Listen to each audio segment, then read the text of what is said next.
Hey, shit talkers. I am back on Shit Happens a little bit late. Forgive me, but for those of you, I was already live with somebody and time just ran out. Sometimes when you're talking to podcasters, time just go by. But we are back on my final session for the day with this incredible woman who, from the first time I heard the title of our podcast, I was already intrigued and I was in love. And because she I found out about her from her best friend. We're repping custom media. Shout out to Tiffany and David. And it's just been amazing to be around her, to see her energy, especially with everything that she's been through. And I'm excited to have her on. And she's been amazing in the backstage. Rebecca, welcome to Hey, Shit Happens, where shit always happens. hey, how are you? I'm so I, excited. Me too. I'm so sorry for being late. I was No, my I other life. I was actually late. Is my microphone working? Can you hear It it? is. I can hear. Okay. Um yeah, no, actually I was like a few minutes late trying to But log in. So you weren't late. I was late. no, I was more late because you should always find your host, not the host finding the guest. So either way, I was late. But how you Okay. doing, baby? I'm not gonna lie, I'm a little tired today, but I'm I'm so here. I was sorry. so excited. Look, I even was telling people last Saturday that I was going live with you, and then I was like, "Oh, wait, no, that's next Saturday." That's how excited you are. But I promise this because you said you can't stop singing the song, so you gotta sing the song. What song? Oh, oh, shit happens. Like, that's all it's been stuck in my head.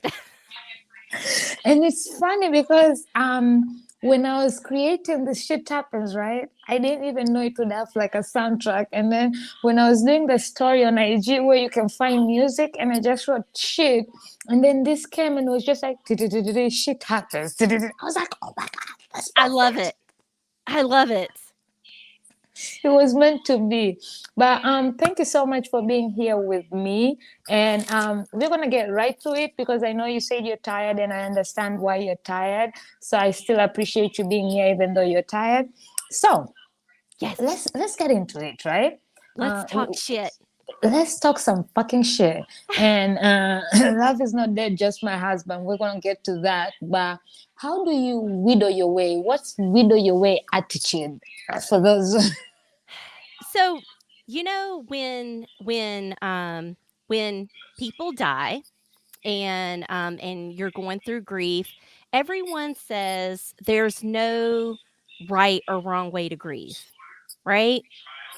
But the only people who say that are people who have grieved before. Other people, they don't really know. So that isn't what they're saying. They're saying other things that they feel is very supportive and really they mean well. But when people say certain things, it makes you feel like you have to suppress your grief in some way, like you can't really truly share your emotions. It makes you feel like you have to be strong and you can't be, vulnerable and share and talk about your person.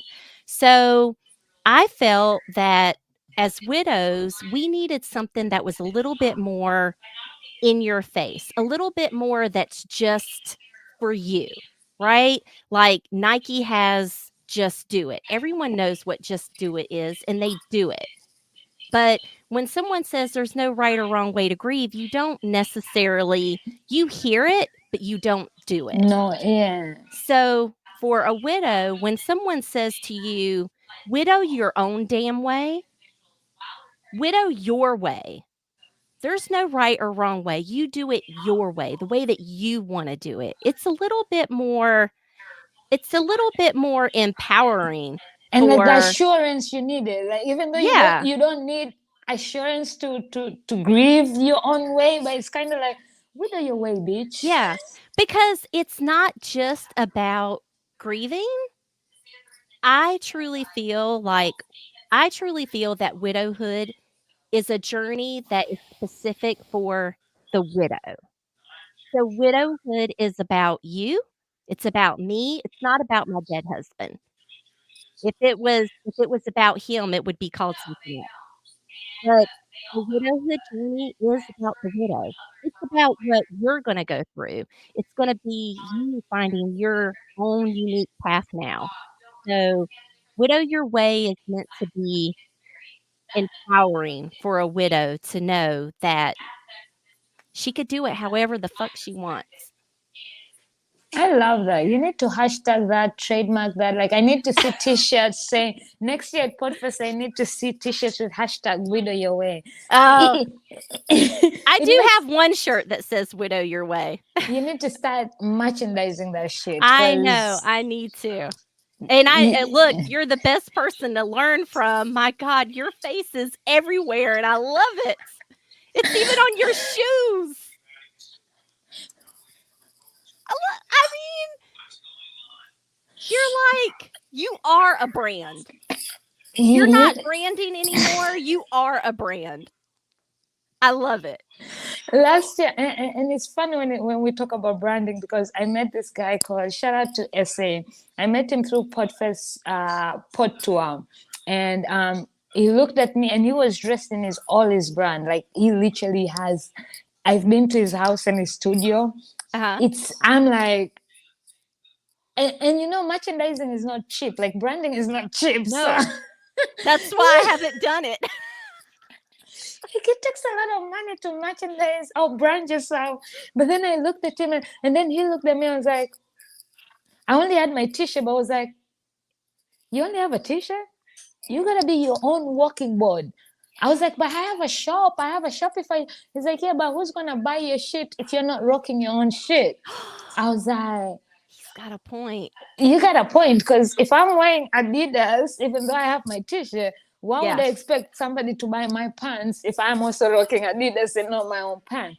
So I went back and I went to my Shopify shop and I made an habit that in every paycheck I got, I would put away $100 and order my own shit in different. So by the time I went to Podfest last year, I had socks, I had a mug, I had notebooks, everybody was like, I'm like, I was told I gotta be my own billboard. I'm like, where are everybody getting these Stanleys with their logos on it? Like, is somebody printing out logos here at Podfest? And I'm like, and then there's earrings. So and then there's shirts. Okay, I'm so like, the earrings and the Stanley mug, that one was actually, me. Shout out to Michelle. oh, the Michelle. forbidden fruit. And she actually met you and she came back. She's like, Yes. oh my God, I met Rebecca, this amazing lady. Love is not dead. I'm like, I love her. I know her. She's like, but then Paula, everybody. I'm like, no, I haven't actually met her face to face, but at that time I hadn't met you yet. But but social media outside, I'm like, I know her. I love her because, of course, of Tiffany and everything. And then as soon as we had that conversation, I left her in the room. No, we came together, but then we lost each other because she left her phone in the room, and I think at that time she went back to the room to get it, and I couldn't get her. But we had just come out of the Buzzsprout party, and we found you guys. That's when you were making your video of running on the hallway shouting. I was like, what the hell is going on? And then I was like, oh my God, that's Rebecca. Yep.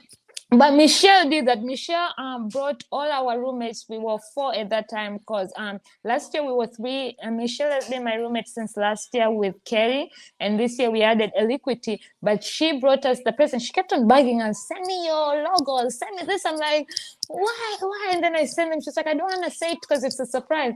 But then I wasn't expecting a Stanley Cup surprise with my logo. And she had the Stanley Cup with our earrings. I was like, okay, you're more fancy because a Stanley Cup is already expensive in itself, and to get your logo printed in there. Yeah. Michelle is so sweet. I actually met her 2 years ago at Podfest, and she hadn't started her podcast yet. But I had been following her on social media. So then her podcast launched right before Podfest. Because we kept on telling her, we were like, release. Like, release it right now. That way, when you go to Podfest, you can get more downloads because now you have a podcast. Because I met her last year and she didn't have a podcast yet. Yes. And I recognized her as soon as I seen her. I said, "Hey, I remember you from last year. Congratulations, you starting your podcast." So yeah, yeah, she's woo, I'm so proud her of her. podcast is spicy. Bruh, I am so proud of her. And she had brought, because we have our group chat, right? So whenever we are getting ready for podcasts, or even throughout the year, we don't just talk about, even 2 days ago, we were in the group chat talking. We're normally like inspiring, motivating. It doesn't always have to be podcasting, sometimes just live. And when we're getting ready to come, because even right now, as soon as they announce the dates for next year. As soon as they announce the hotel, Michelle, we call her our mother, who's also our best friend and our cool sister, because she's all those in one. Because she's the one who takes care of the booking and gets her all this. Like Michelle is an angel in a Yes. human form. Like, so we kept on, she was scared about publishing. We're like, publish, you get more downloads, because now you go back to Podfest and have it and people will be listening to it. And then she brought the Yes. sex toolbox and she was scared to wear it out. I was like, God, if you need me to wear it and motivate, inspire you while we're out there, but because I am so small and the tool belt had all these Yes. sex toys, it was drowning me down. I was like, okay. But then that gave her the push and she came out with it and she was enjoying. We were having too much fun with that sex toys and the tool belt. But I love Yeah, she is Michelle. she is so sweet. She is. We're gonna get back to you. So I am curious, right? How did the but before we get to your podcast, I want to know, you lost your husband and that's when you started this journey. You want to share a little bit about that loss, when it happened, how it happened, how you felt and how you got inspired to start a podcast and this Widow Your Way movement? Because it is a movement, girl. You started a fucking movement. You know what? I hope so. I hope so. Don't top so, I'm telling you. So my husband, he died very unexpectedly. He was 51. He was a very big guy, but oddly enough, he didn't have any health problems. He did have sleep apnea. He was just diagnosed with sleep apnea right before he died, but um it's strange. You know that saying where people just know that they're gonna die? Like people start doing things and acting a certain way, like things they start making changes in their lives. Probably about Mm-hmm. a year or so before he died, he started wanting to go to the doctor. Like he was obsessed with going to the doctor, making sure things are good. I'm going to stop eating pork. I'm going to stop frying chicken. Like he was making all these like lifestyle changes. And he was just even getting ready to quit smoking. Like he was trying to be healthier in for whatever reason. And he just died unexpectedly. It was in his sleep. So I'm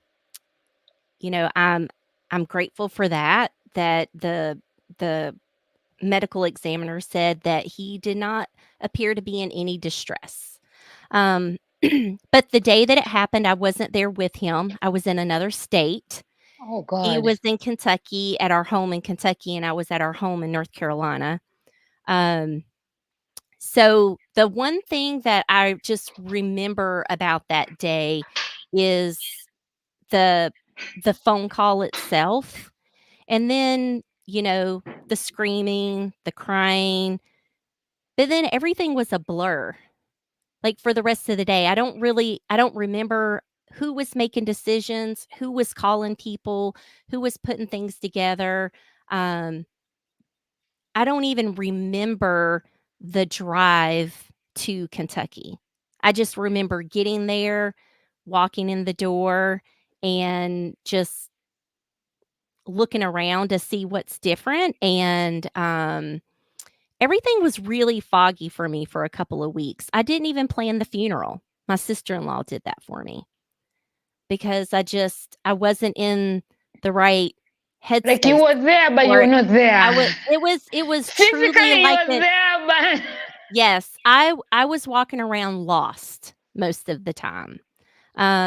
And then, of course, once I got back home and then I was no longer surrounded by, his family, and then I was home and I was alone, that's when things really started to kick in because everyone else starts kinda going back to work and doing their thing, and you're just kinda you feel like you're the only one left just thinking about And that's the fucked your up part person. about grief, right?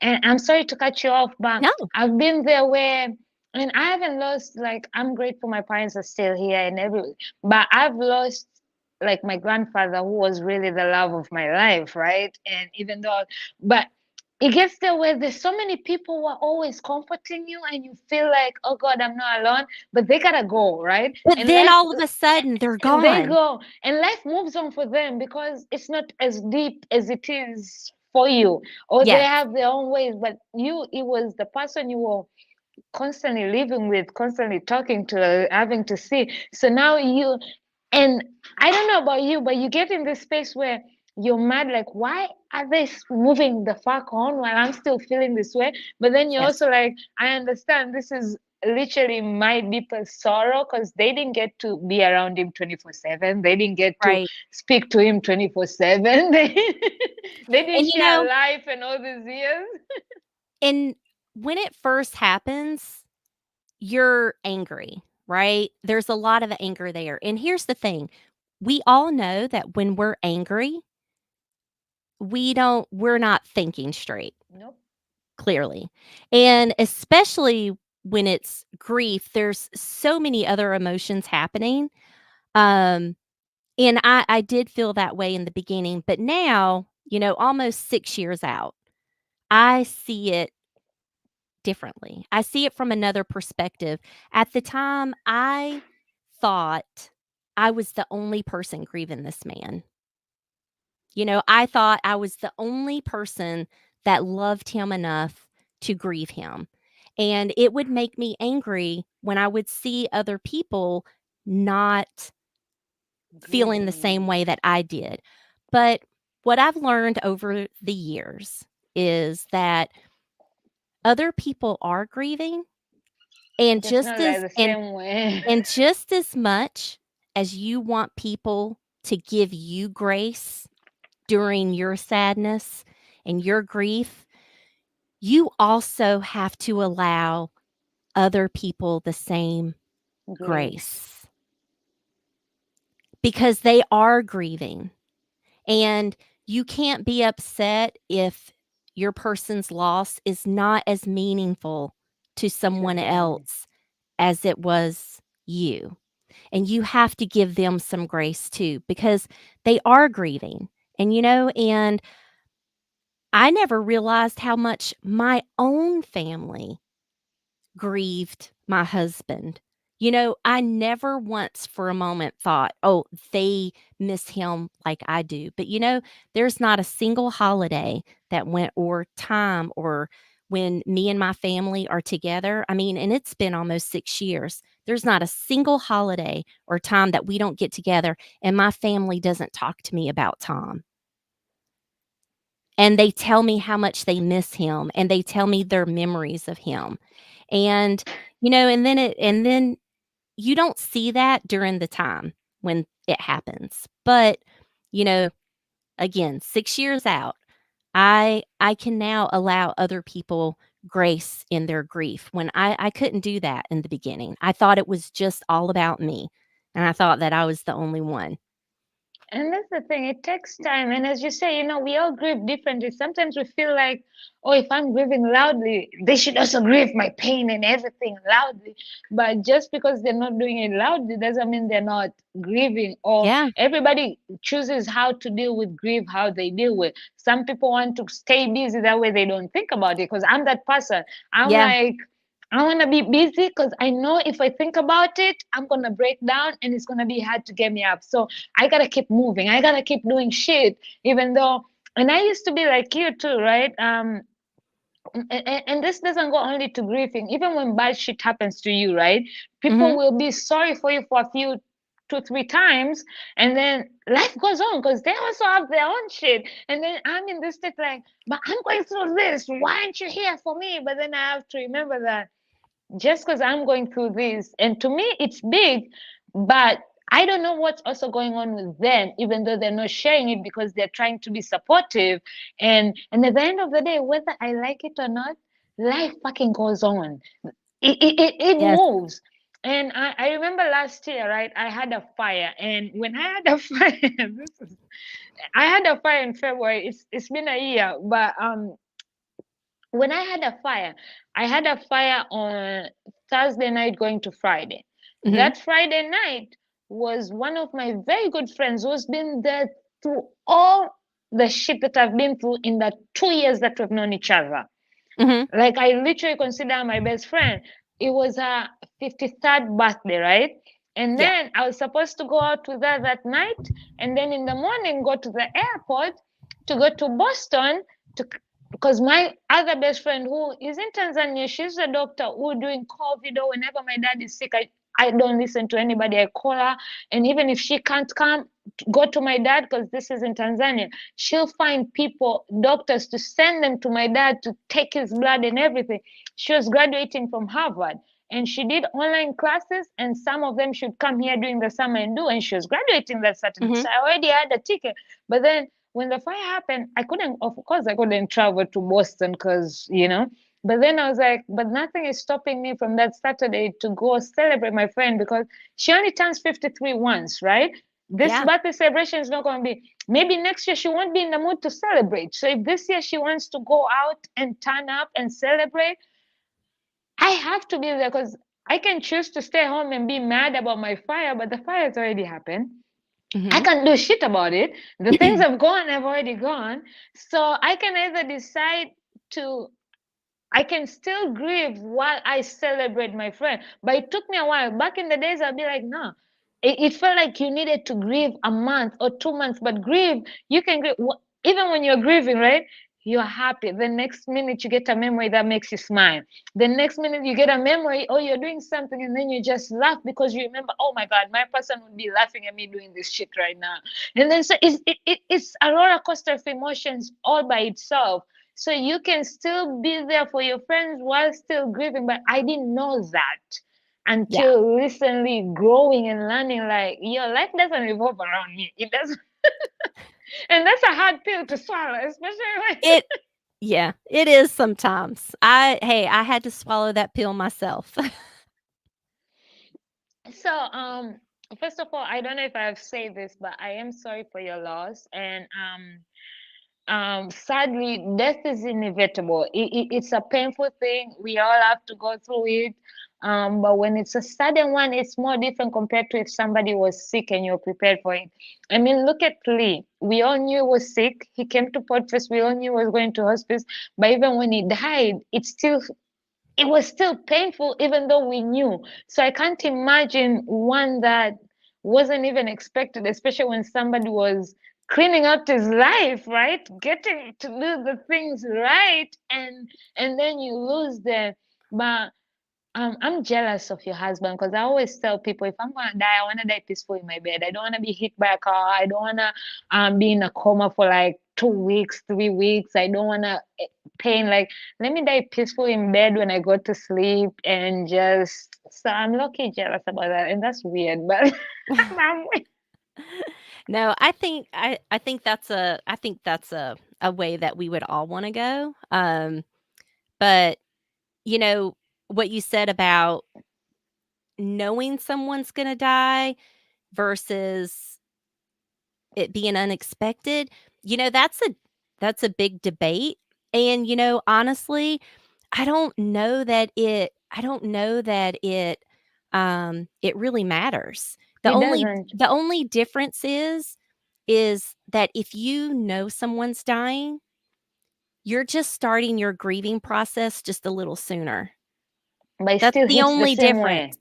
but it's still a loss, and everyone's still gonna go through the same process, and they're all still gonna go through the same emotions and things like that, so I don't really know if one is better than the Me, other.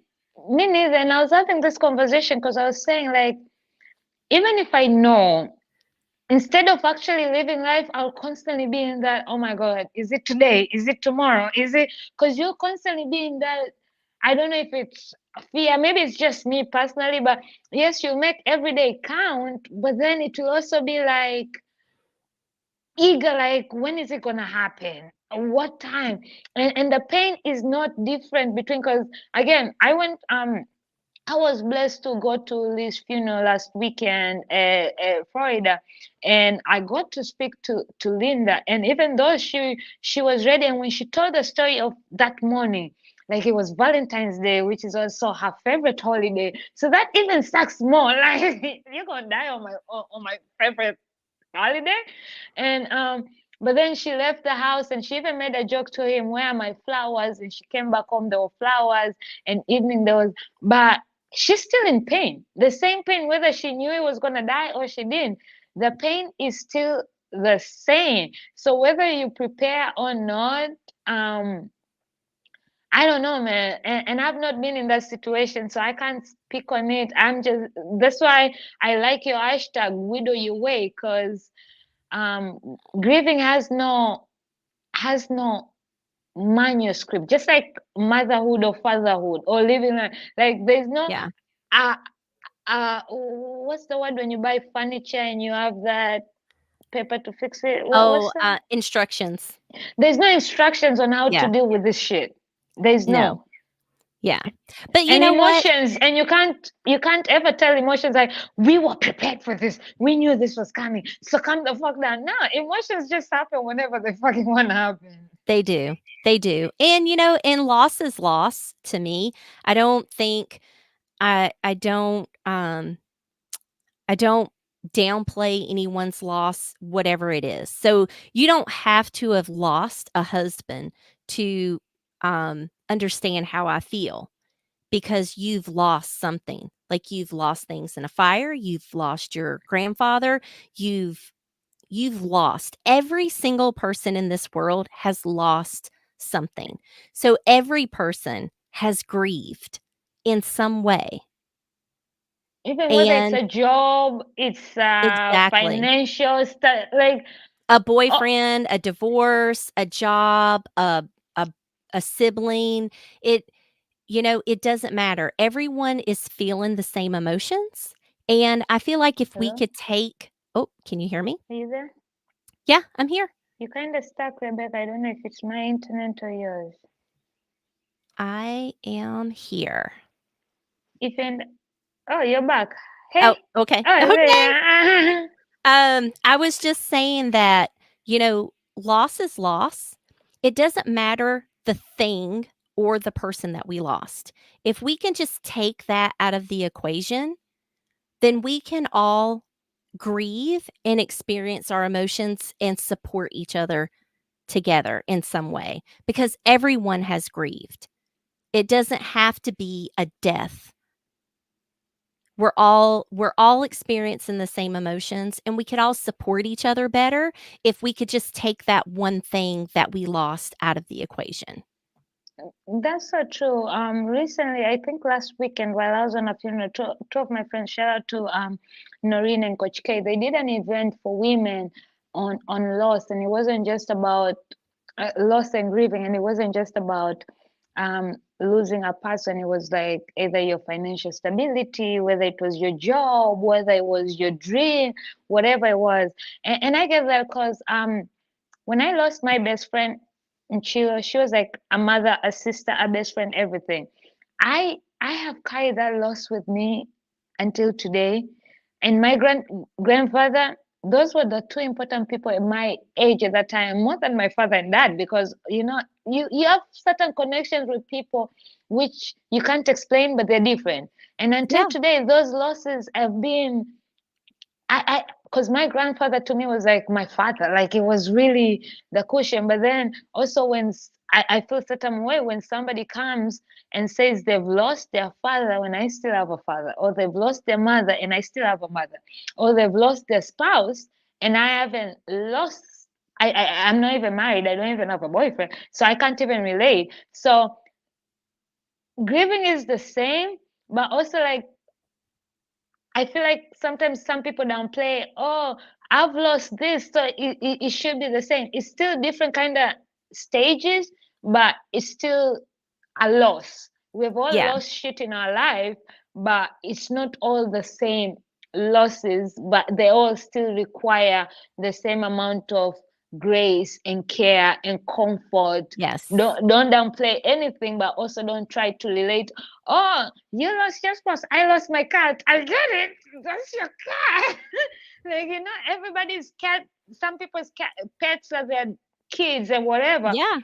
But and that's your companion, but this was also my husband, who we made decisions together, who we called each other daily, because your cat is not going to call you anything, but they're going to be excited when you come Yeah. home, just like how my partner would be excited. But still, like, there's levels of respect to do it without downplaying anybody's loss, Yeah. if that makes And sense. and I have a theory why people do that. I so I think one, I think people they don't understand empathy. Most people think I empathize. They think empathy is walking in someone else's shoes. It's not walking in their shoes. It's That's just being able to find something in your life that is relatable enough so you can understand how they feel. or where they're That coming from. or where they're coming from, just so you can relate to them on some level. That's To me, that's true empathy. Now, when someone's spouse dies and they go, "Oh, I completely understand. I remember when my cat died." I think that when that person's cat died, they were not shown any grace. They were not allowed or did not feel that they could share that, or they can empathize that, or they could be, public with their grief. And probably out of a lot of shame, because I know that when, people are like, "Oh, it's just your dog, it's just your cat, just get over it. Why are you crying? Get another one." You don't know that person's life. You don't know their Exactly. history.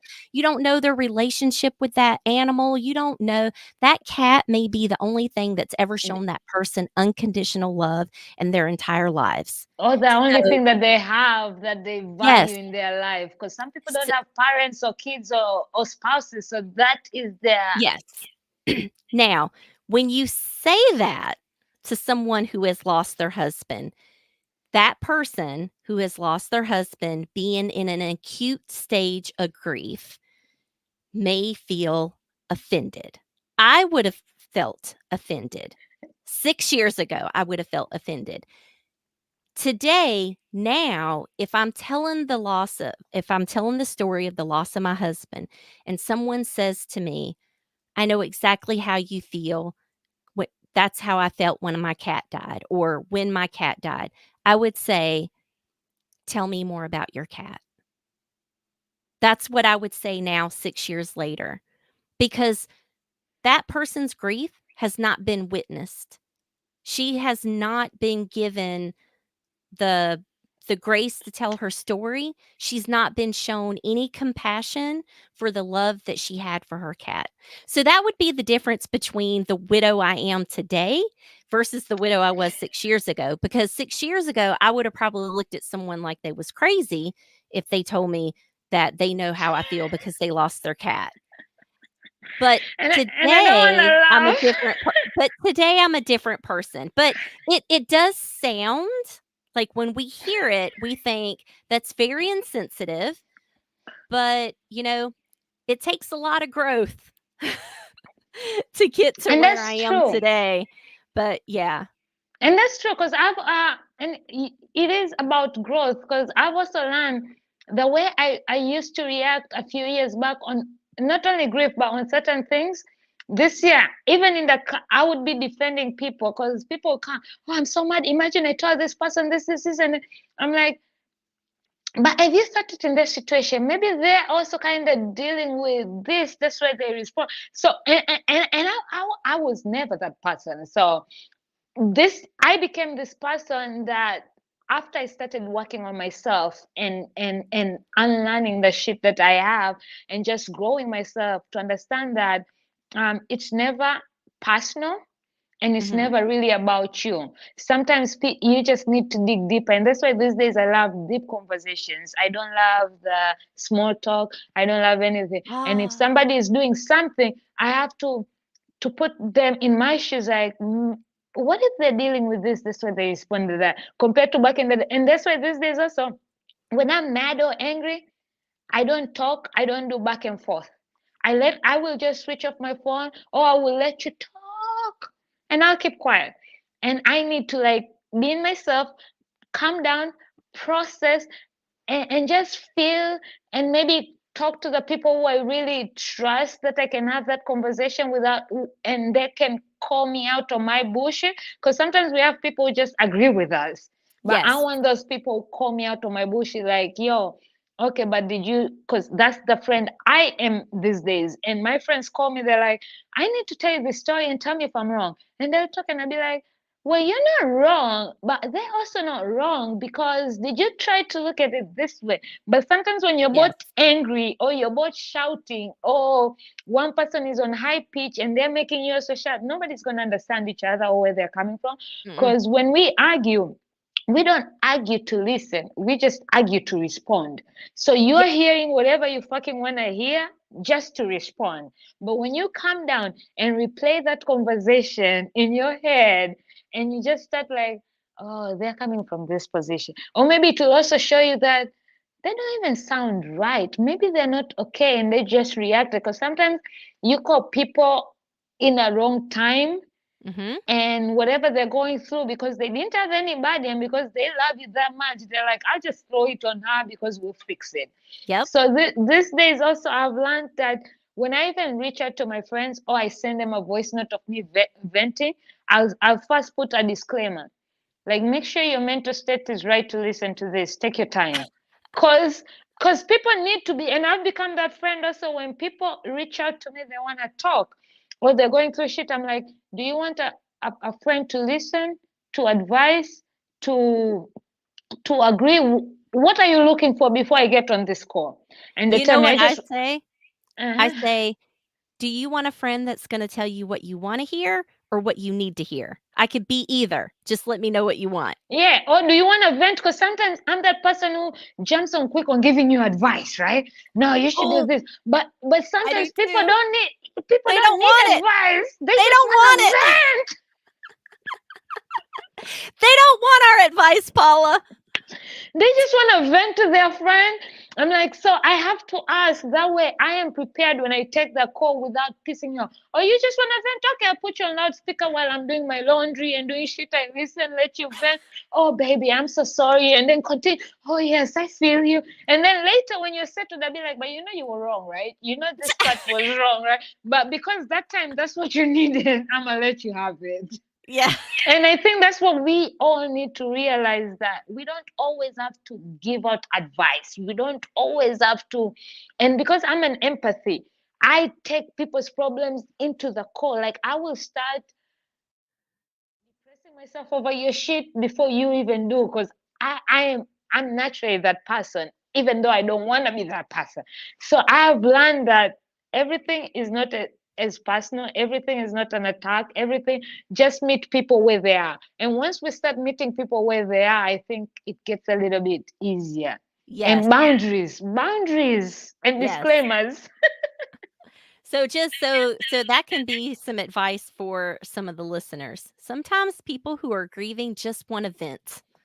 They don't want advice. Yeah, I don't need you And to I yeah, don't need to hear, oh my God, I went through the same shit. I get it, but I am going through it right now.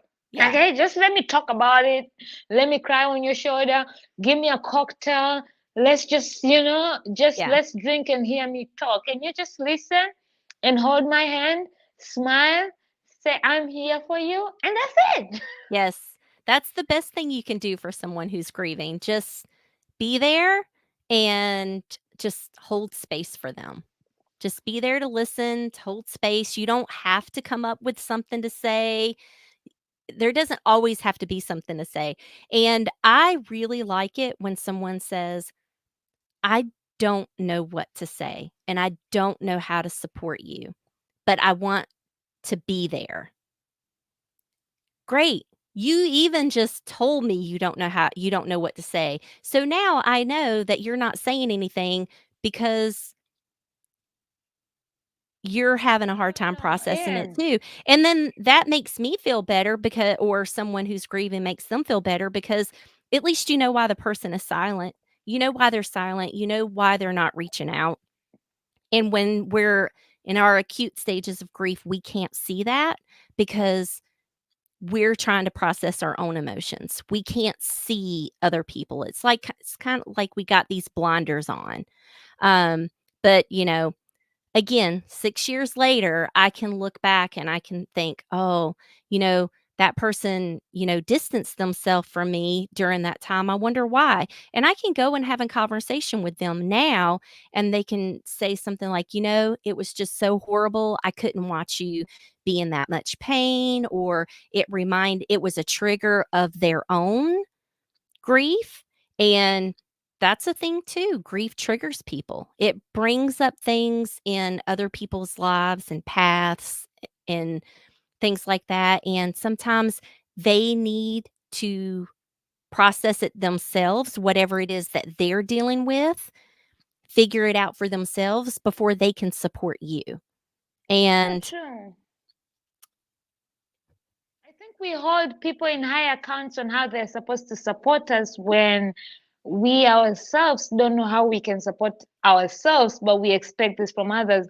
And it's right what you said about grief, not knowing the triggers. Because when I was at this funeral, it brought up because from when I was coming back from Podfest, on the day I was on my flight, I got news about a death. And then when I came home 2 weeks later, I got another news of death, my mother's sister, and then Lee's death. So it was, and at that time, I wasn't ready to process any of that. And then when I yeah, was at Lee's funeral that morning, I also got news of another death. So I was in Lee's funeral, I was filled with, but I went there to support the family, but now I'm getting all these triggers. triggers and Yeah. emotions. And even yesterday a friend of mine reached out to me. Shout out to Gimbo, Dr. Gimbo. Actually, the doctor I was talking about was helping my dad. She even Hmm. came on she was actually my first guest on TalkShitWithP when it started in 2020. And she reached out to me to check on me. And when we were talking, she was like, I told her physically I'm okay, but mentally, financially, I'm not. And she was like, yo, me too, mentally. We just lost our friend who died in Miami, and they just brought the body home. It's arriving today, and we have a funeral tomorrow. And it triggered my auntie's um death. And sometimes because we don't grieve certain things properly or the way, because we just brush it or we just feel like we gotta go on the move. But when you don't grieve properly, it catches up, right? It does. It does.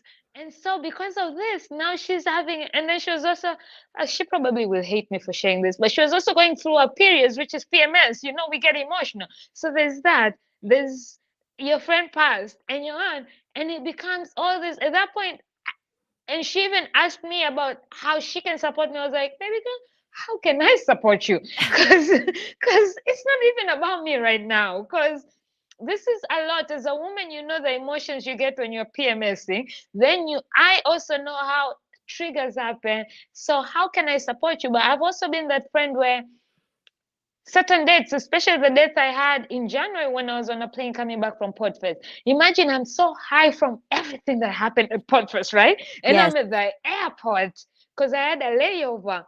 And I'm at the airport and then I get a message and I'm just like, what the fuck am I supposed to do with this right now?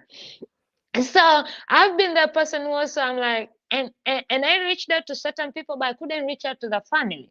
I recently reached out to the family and I was like, I didn't know what to say because this person was my ex-boyfriend when I was in UK. We lived together. The family Mhm. knows me. We broke up, there was no bad blood. Until today, he was somebody who talked to my dad. Even when I got the news and I sent it to my dad started crying because it wasn't just an ex-boyfriend, it was a family member who. So it was like, how do you reach out to the family? Because I also don't know how to process this. How do I? And I said quiet. Like I did send a message to the sister, And I was like, I am so sorry for your loss. I myself, I'm having a hard time processing this. I'll reach out when I can because I don't want to say the wrong shit. But I also want you to know that I am here, but I am just not going to be here 24/7 Yes. because I am trying. And that's better than just keeping quiet, right? Yes, it is, because then they would probably think, you know, "Gosh, Paula hasn't even reached out." But, yeah, but it's a trigger for you, so if you can't support someone in their grief and you know why you can't, and if it means enough to you, you will let that person know, "Hey, I'm," like you did, "I'm sorry for your loss, but I am really trying to once I can Process. once I can process this, then I can be there to support you, but just know that I'm here." And I think what you did was perfect. Because that's what I could give at the moment compared to just saying shit to say shit. But then I knew I would be hurting myself. And now his birthday is coming up. So I feel like that would be the perfect time for me to actually reach out to the family because I've also given them time to at least process it because both of us are emotions. And again, I'm just an okay, I was an ex-girlfriend, but then he's married, he has two, three kids. I didn't also wanna be overstepping, even though our relationship was far off. We were good exes. We had a good relationship of just being friends to each other. Nothing, whatever, even the family knew and everything. So it's like sometimes it's okay to not be there for the person, but at least reach out and let them know Yeah. that, hey, I feel your pain, or I'm sorry for your loss, but I am also processing it and I reach out as I can, but I'm here for you. Yep. But grief is a like grief is a it hits you in a different way. It's like there are times where I get cold and especially me who's always far from home, right? So I can never be around family and friends when people die back home or Mhm. anything. And especially during 2020, 21, where there was so much death happening and I was missing all them and and people home had each other, but I'm here. And even the people I have had me, but they don't know that person or the relationship compared if I was home where I would get that constant love and support, but I still Yeah. had it. But it's sometimes I get the news and I'm just laughing, and it's weird because I laugh through trauma, like even my own or anybody. And I tell people, don't tell, because I always start laughing because that's how I deal. I start laughing and then I'm like, wait, what? They're gone, and then I start crying, and then I start joking, and then like it's an emotional roller coaster, and I feel It like is. we need to understand that. And sometimes you might be quiet for 3 months, and then one day you're doing something, a memory comes up of that day. And this social media, Instagram, Facebook, y'all, fuck y'all with your reminders of 4 5 years ago, because you'll be minding your business and you're happy, and then Facebook is telling you, here is your 4 years memories of today, and you look at shit and you're like, oh shit, we talked today, and now I get in the moment again. Oh my god, he's no longer. But I Facebook is wanna. like, "Hey, just a reminder that your husband died 5 years ago today."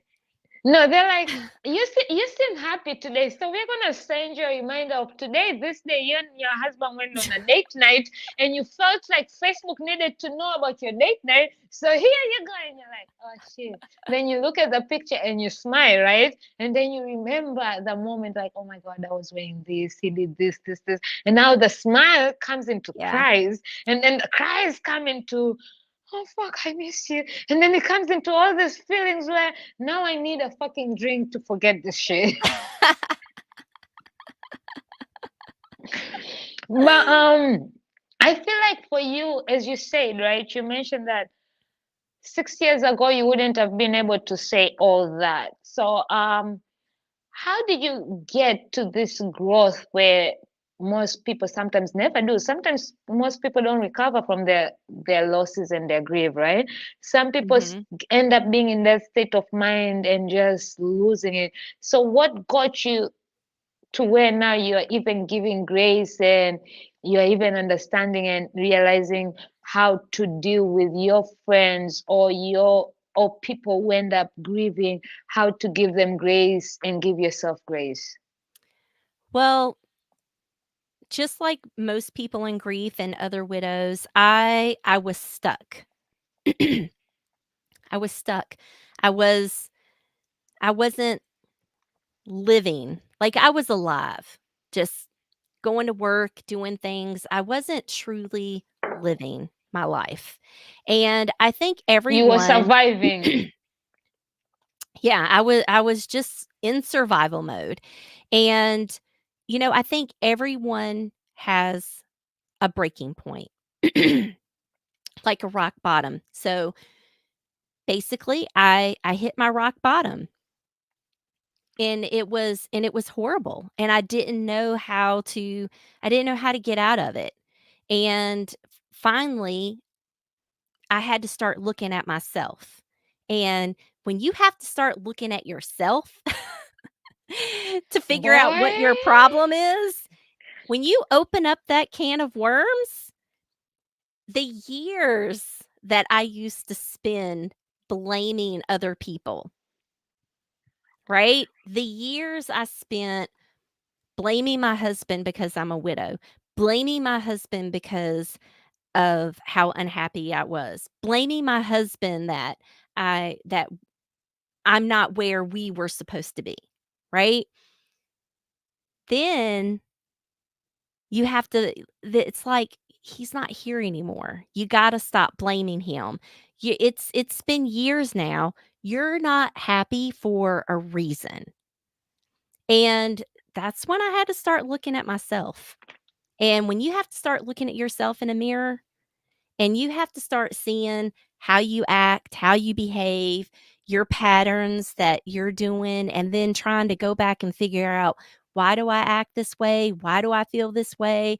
And then you got to go all the way back to your childhood, and you got to face all that shit.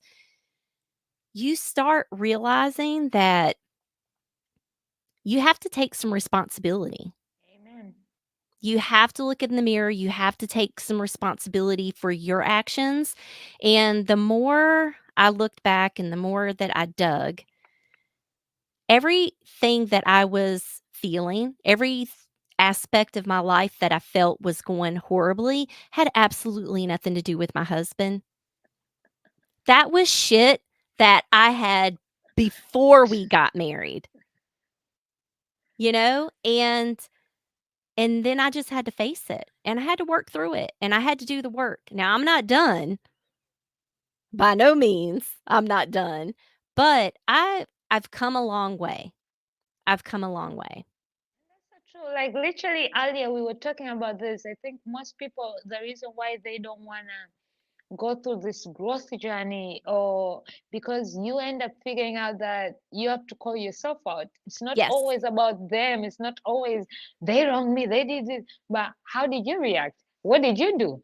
How did you present it? How were your attitude? Like, and but that's the beautiful part about growth, right? It takes you on a roller coaster emotions, just like grief, right? You Mhm. have to realize that sometimes you were wrong, there's sometimes you brought the situation on yourself, there's sometimes, and then there's sometimes that you were right and you were perfect and you did everything right, but they just didn't accept it. But it's all that, it's never always just them. And that's why people don't want to dig deep into them, because they don't want to call themselves out. Right. But once you start calling yourselves out, you start understanding and being compassionate and being Yeah. empathetic and being giving grace, because you realize, oh damn, I kind of also did the same shit. Oh damn, I'm also kind of so fucked up as them. Like just Right? because they did it to me, and that's why they say when you point one finger to them, there are three fingers pointing back at you. That is There's true. there's That the is reason, true. because check yourself before you check somebody else. And that's something we don't want to do. We never want to No. check ourselves. No. We always want to check other people. We always want to give people attitude. We always want to tell people what they're doing wrong. But are you telling yourself what you're doing wrong? I Well, know. I'm ashamed to admit it. I used to be that way. You I couldn't was that tell you couldn't way. you couldn't tell me nothing? Bro, you couldn't tell me shit. Like, what do you mean? Like, fuck you, get out of my face. I don't need you. But literally, I really needed you. But because I have this ego and this thing that I can never be wrong, it's always you. But once Right. I started going on that growth journey and learning myself and unlearning the shit, it was like, oh, God damn it. I'm very toxic.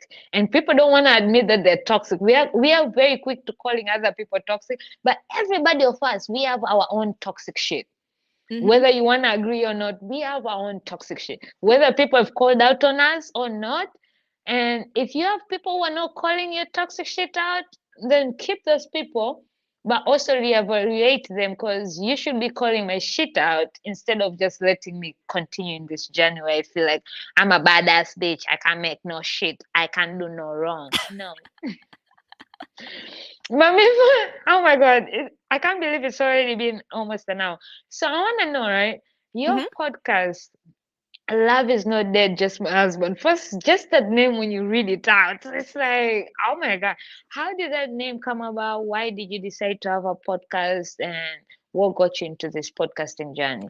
And by the way, you're also an award winning. Congratulations. I should have said this from the beginning. She's an award winning. She won an award. And you all should go check out the video where everybody was chasing her. Can I have a The signature? That was paparazzi. but Thank you. um, you are the only person I actually voted for Sonic. Like and I didn't even know you at that time. But again, I'm a big fan of the Casa Media.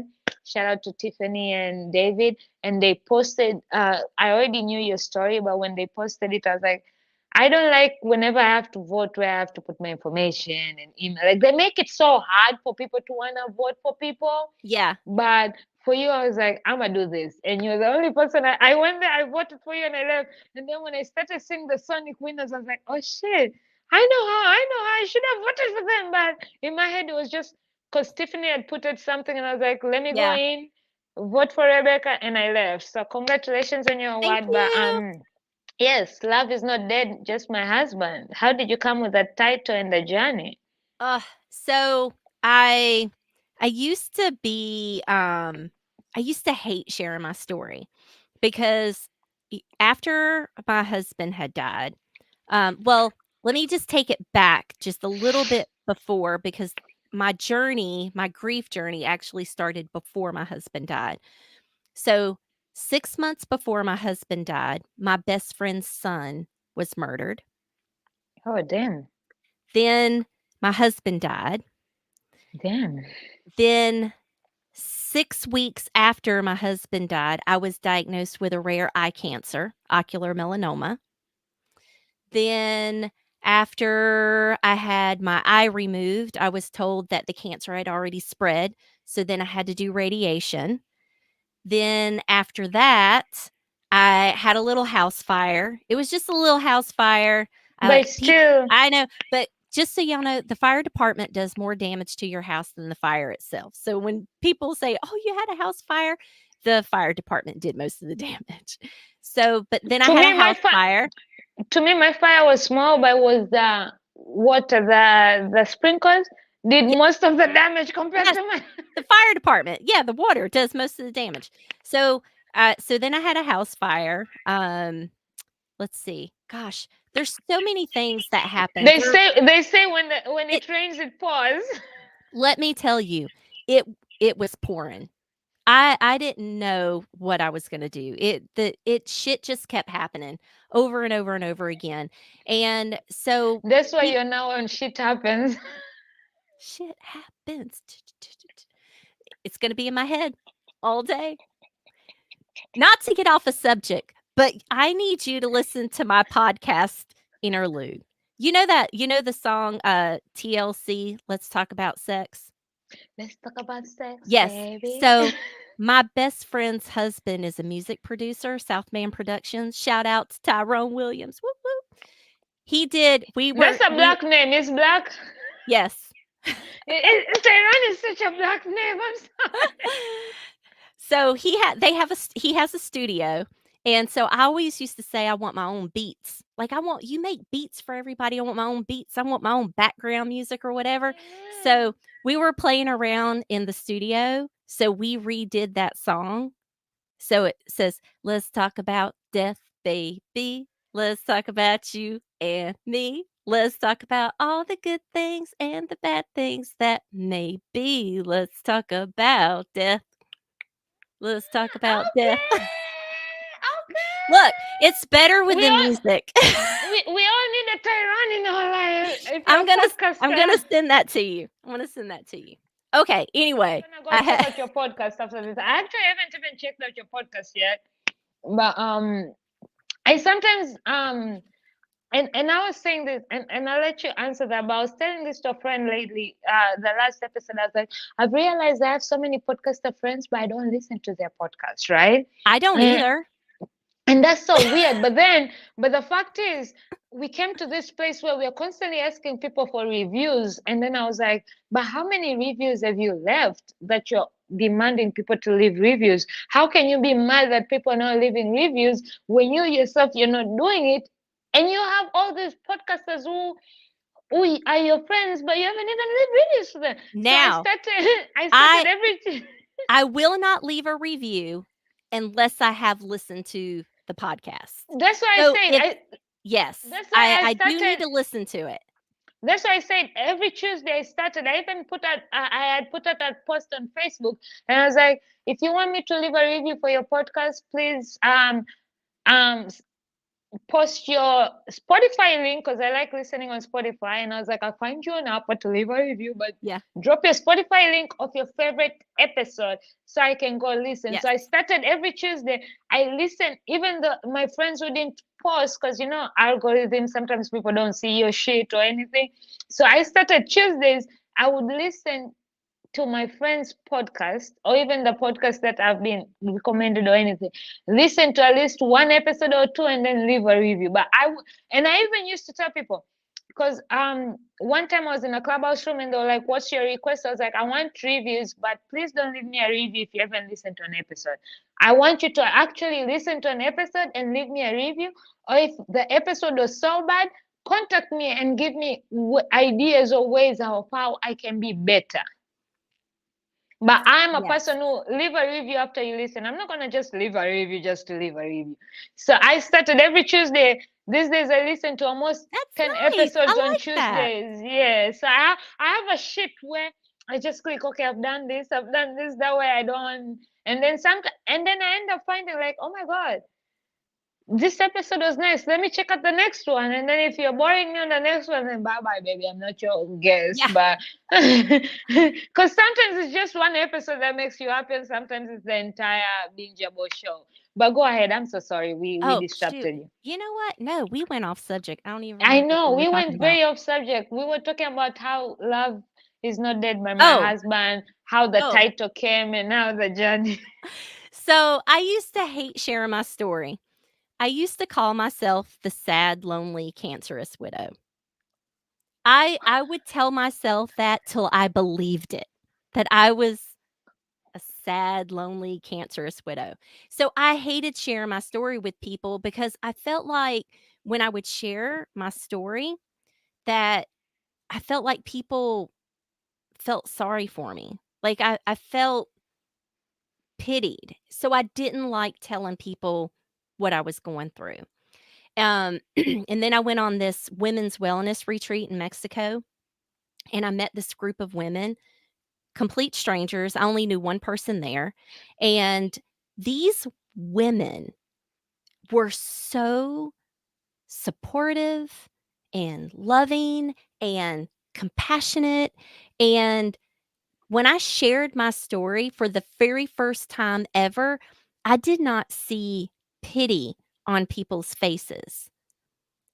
And when they all came up to me afterwards and they were telling me how strong I was and, um, how brave I was and, all like it was so overwhelming and I couldn't see myself the way these women were seeing me.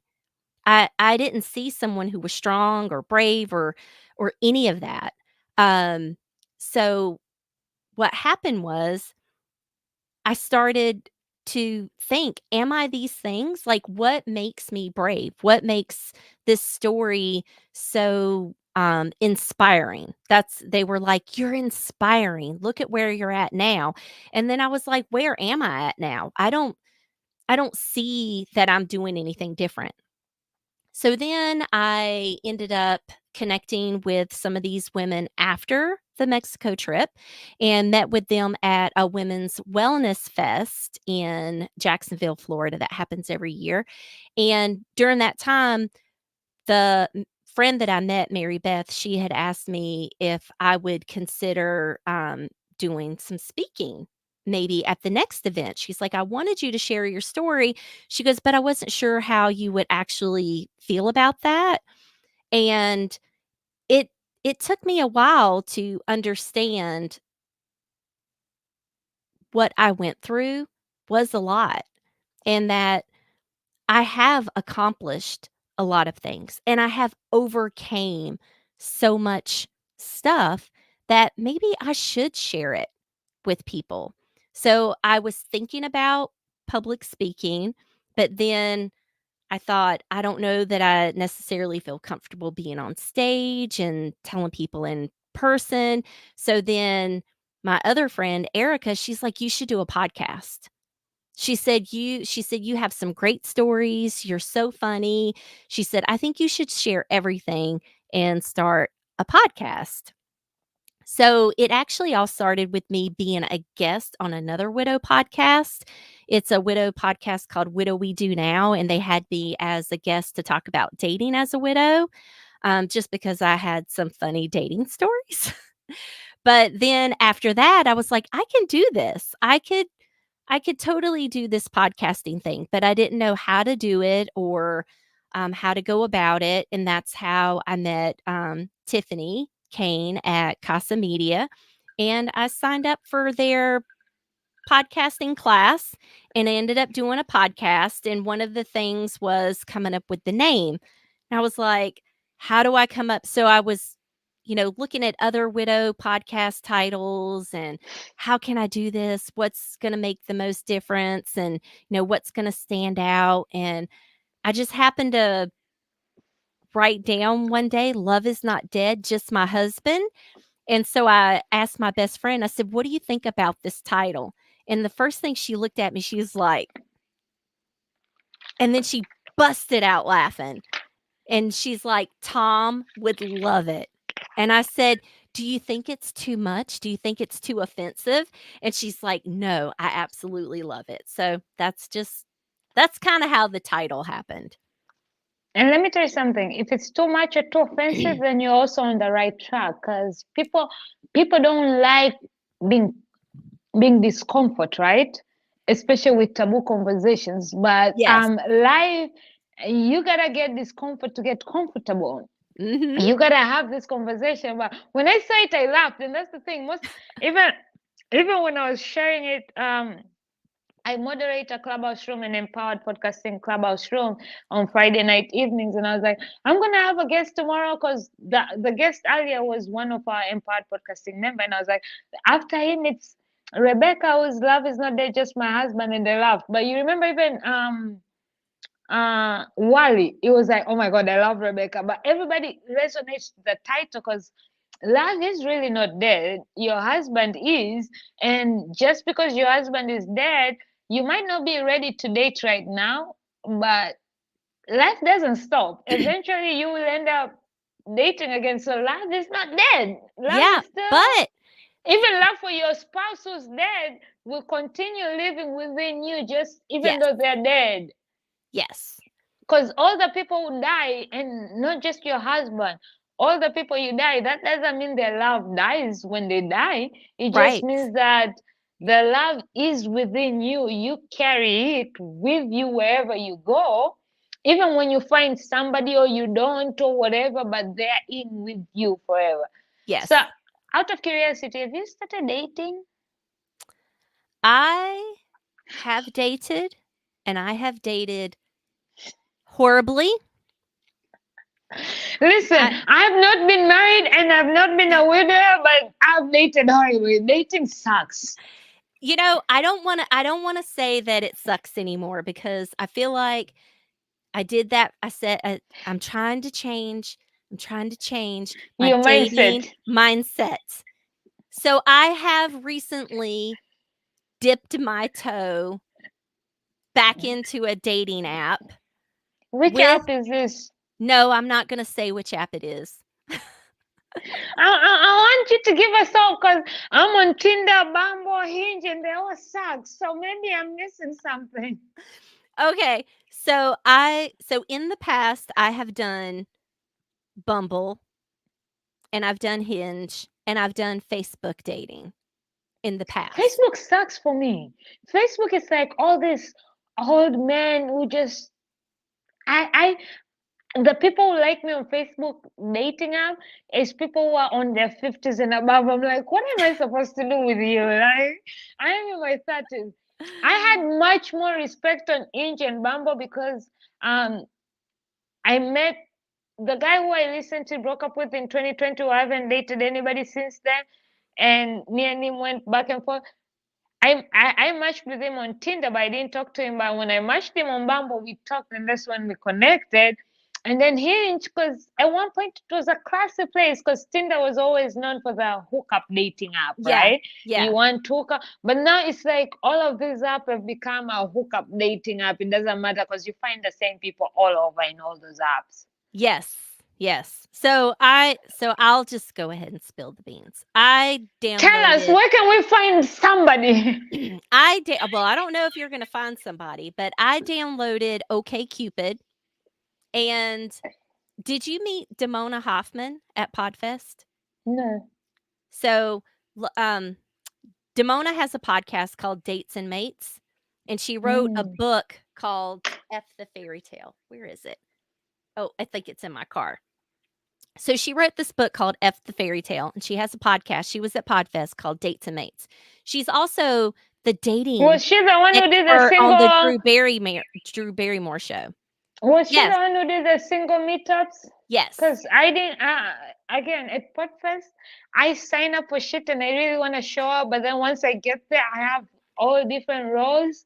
yes. And and people are like, but I saw you. You were everywhere. Yes, I was everywhere, but also not everywhere. Because there's certain people I'm like, you were there. I didn't see you. There's this going on. I didn't see. I Yeah. didn't even get. Even Chris himself was like, did you make it to the singles? I was like, I wanted to, but I didn't make it because I was constantly.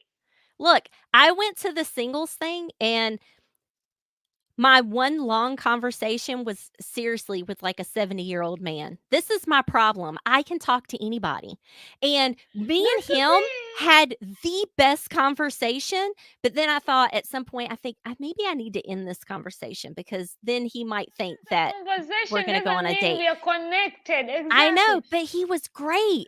I just wanted to start finding other women around his age. I'm like, this guy is awesome.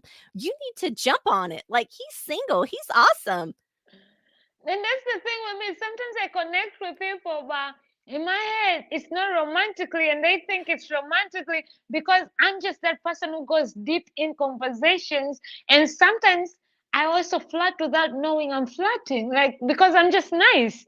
So sometimes I'm, oh, cool. That's a deadly first date. So I go on a lot of first dates, but not a lot of second dates.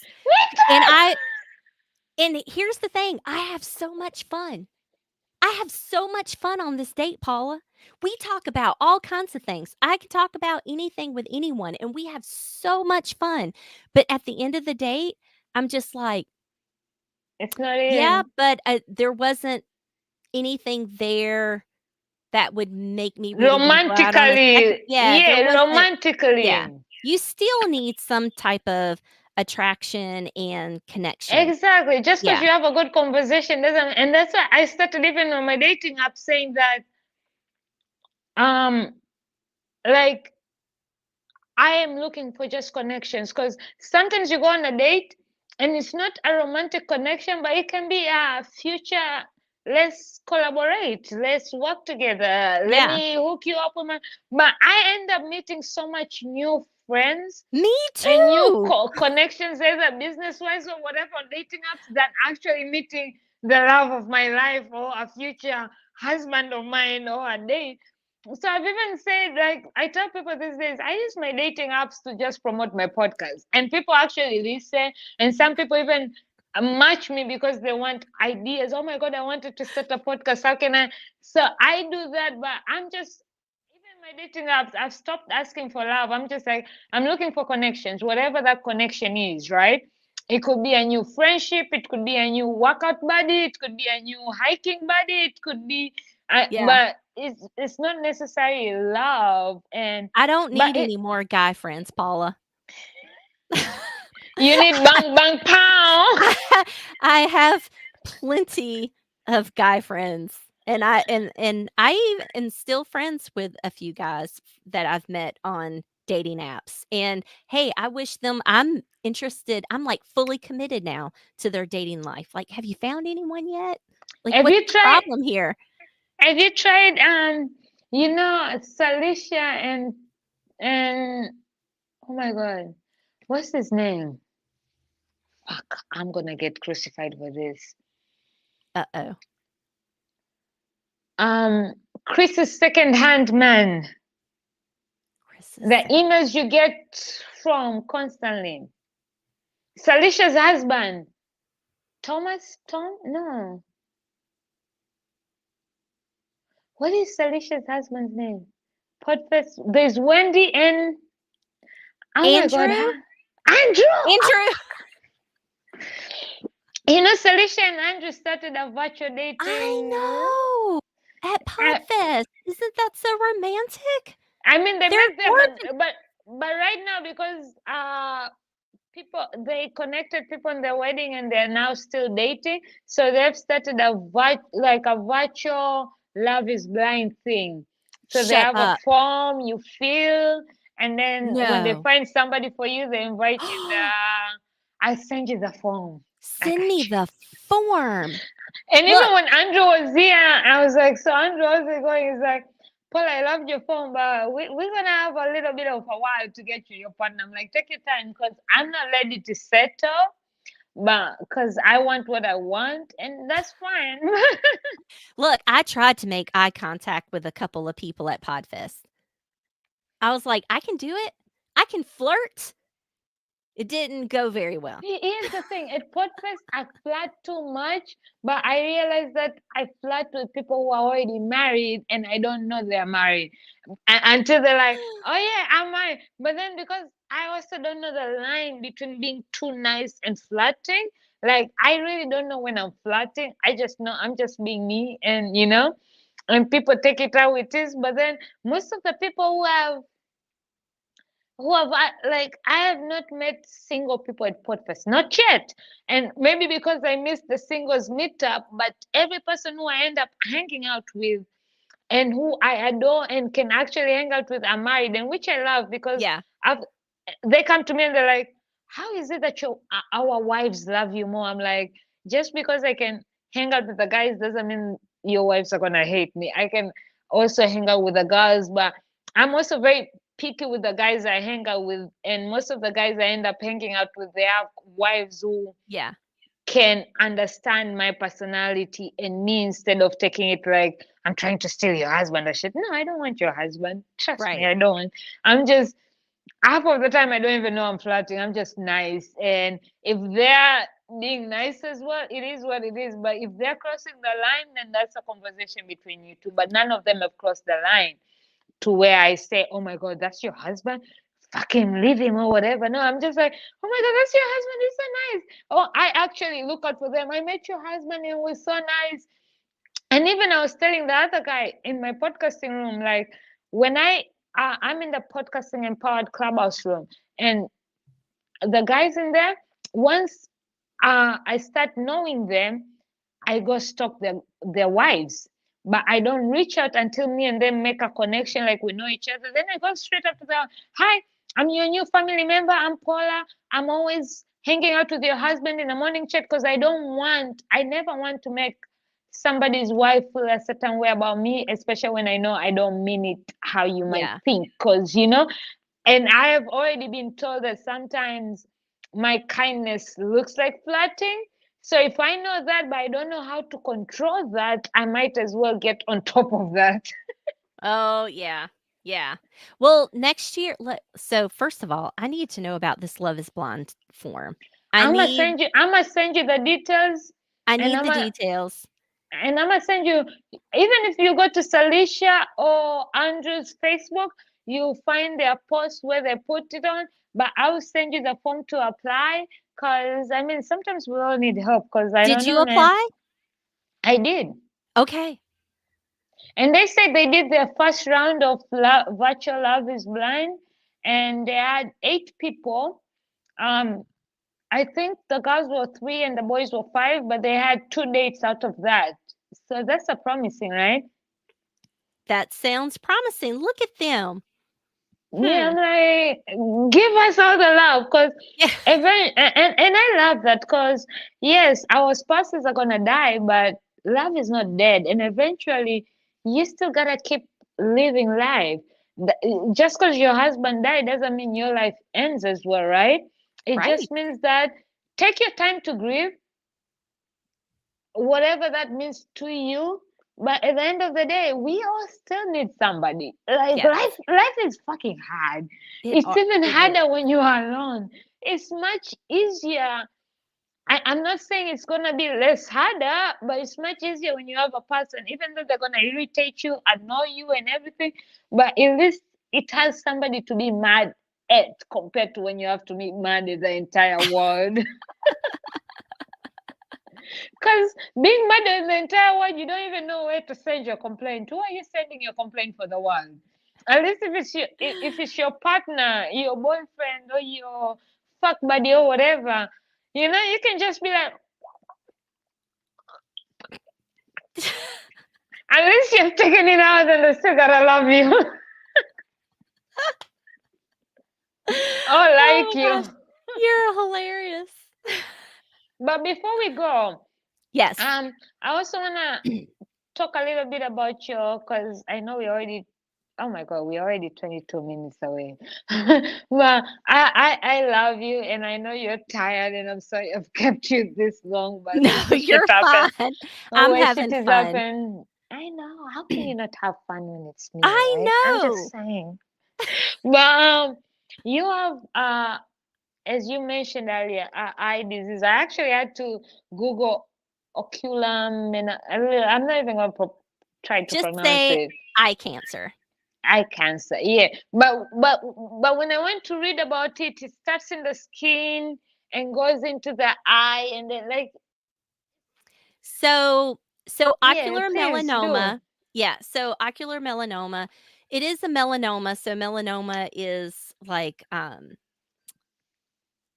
cancers that are like in the blood. 1 minute, and it's Yep. funny because when I was reading about it, it said it comes are cells that make melanin, and I'm here like us black bitches were continuing about melanin blah, I'm melanin, and here it is a whole disease out there. But okay, go on.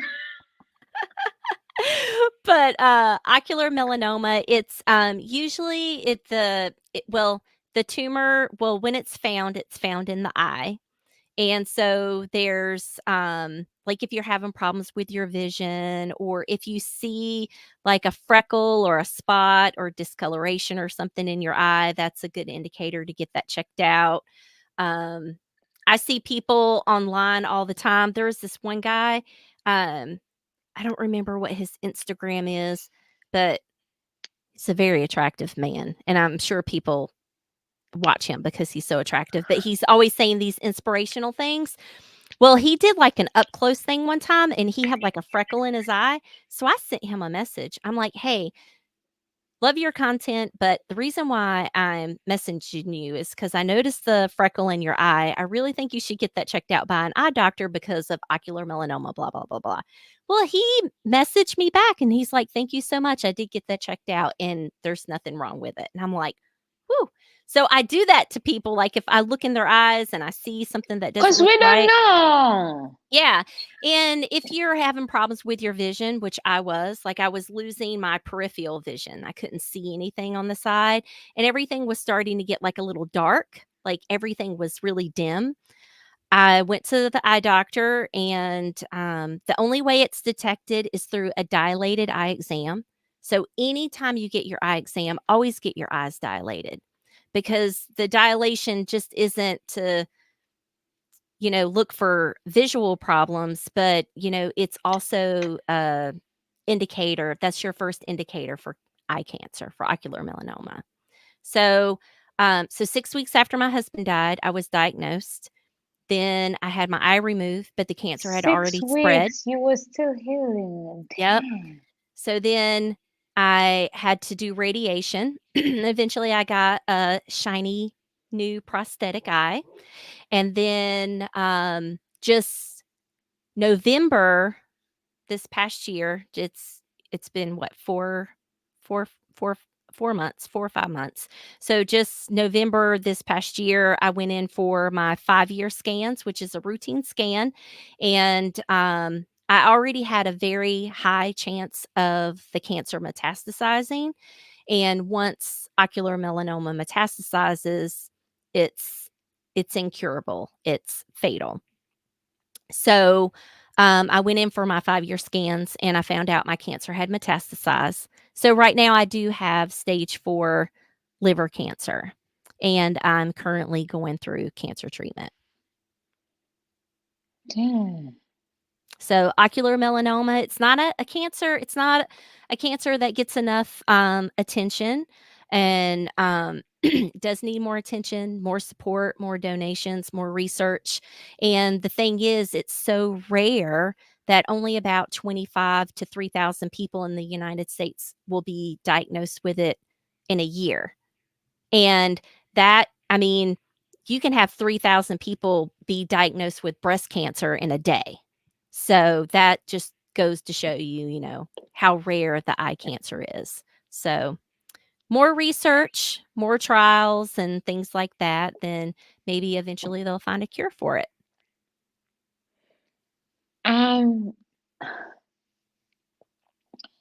so right now where you are, is it curable or no? No, there is no cure. So I have been lucky enough to qualify for the first FDA approved drug for ocular melanoma. So it's an immunotherapy called Chemtrex. And I go every Monday to the cancer center, and I do an infusion. And How so I can we just support basically you? have to do that for the remainder of my life, however long that might be. How do we support you? Um, And this is a question, and it's funny because I never thought I would ever have to ask this question, but it's not funny, but I just like saying it's funny to take out the dread of bad news. But yeah. when I went to Lee's funeral, Tim also was in town. He came, and I know you were on Tim and Shannon's show later. Shout out to Tim and Shannon. Shannon was the one who bought me a ticket to make sure I make it to Miami for Aw. Lee's funeral. So I appreciate that because I am a broker speech. I didn't have a job, and Shannon was like, "I'll get your ticket. Come down because I know how much Lee meant to you." And he was there, and it's funny. I, I, I keep It's saying that, okay. It's but okay. You can say that. Zach was there, and because I was texting Zach, the only person I told was Chris when he came to Atlanta, and I was like, please don't tell anybody I'm coming because I want to surprise people. And then while we were on the way, I texted Zach and I was like, I know today is a hard day because Zach was Tim's best friend. And I was like, I know today is a hard day, but I'm sending you love. I'm here for you, whatever you need. And then we got there a little bit late, and then 30, 45 minutes later into there, Zach looked across the room and he saw me and was like, he had this face like he really wanted to shout, but because he was like, what the fuck? Like, cause I texted, but later on after we left the funeral, me, Shannon, Amanda, and Tim went to dinner, and we were talking about how we all met each other and everything because I met Shannon because of Lee, and Amanda met Shannon because of Lee. And then Tim was like, I met Zach when I was hosting these meetups, and Zach came into the room. He was hosting cancer meetups, and Zach came into the room not because he had cancer, but because he wanted to know how he could support his friend who had cancer. And that lesson has reached out, has stayed with me. Like sometimes we don't know how we can support people, but that doesn't mean there are not means of way to find out. If your Mhm. person, you know, your person is an alcoholic, go to the alcoholic meetings and just say, "Hey, I'm not an alcoholic, but I'm here because I want to know how to support my alcoholic friend. Hey, I'm not a drug addict. I'm here to know how." And Zach did that. And from listening to him, that's when I learned to be like, let me be able to ask these questions. How can I support you? Because sometimes we think we know how we can support people, Yeah. but just because we think that's how we are supposed to doesn't mean that's the right way or Yeah. what they need, because everybody is different. Just again, I'm saying there's no program schedule review for this. So what's stopping us from asking, how can I support you? What do you need from me? So You how know, can we support you through this process, darling? I am I'm Because I know still Tiffany sent you some hug bears, and I was jealous. I was like, and they were cute, and I was like, I kind of want one. I know I'm not going to cancel, but I want a hug bear. you want a pocket hug? I want a pocket hug because I'm going through shit. It's not cancer, but I'm going through shit. I want some pocket hug. But shout out to Tiffany, Tiffany Kane, Casa Media. They're building a studio, by the way, y'all. I I'm know, just I'm so saying. excited. You know, I I am so blessed that I do have the best friends and best family support, um, because this is still so new for me, and right now it's right now, cancer is an inconvenience in my life, right? I was traveling, I was going places, I was doing Now you things, have and appointments so for radiation and this and this.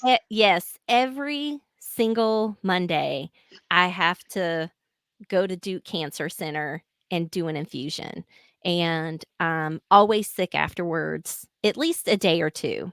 Um, and just when, I think things are getting better, it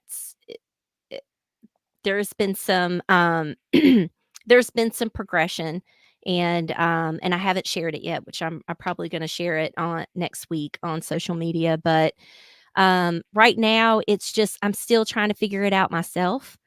So I don't even know how people can support me. I mean, right now, my friends reach out and my family reaches out, which is nice. But then also because I feel like I've been thrust back into the stages of grief, but now it's different because it's like I'm not grieving someone else, I'm grieving You're keeping myself. your body, And what it's going through, and all the shit you have to yeah, go through with it. yeah. And it's like I'm trying not to think about death and I'm trying to think about living, but, you can't have life without death. And Especially when you also have a child to think about, because yeah, and people assume, oh, because they're above 21, they're no longer children. They're still your child. You have to yes, consider how you're leaving them and what space. So when you hear this yes, shit, you're like, I gotta put that into consideration, and it yeah. becomes less.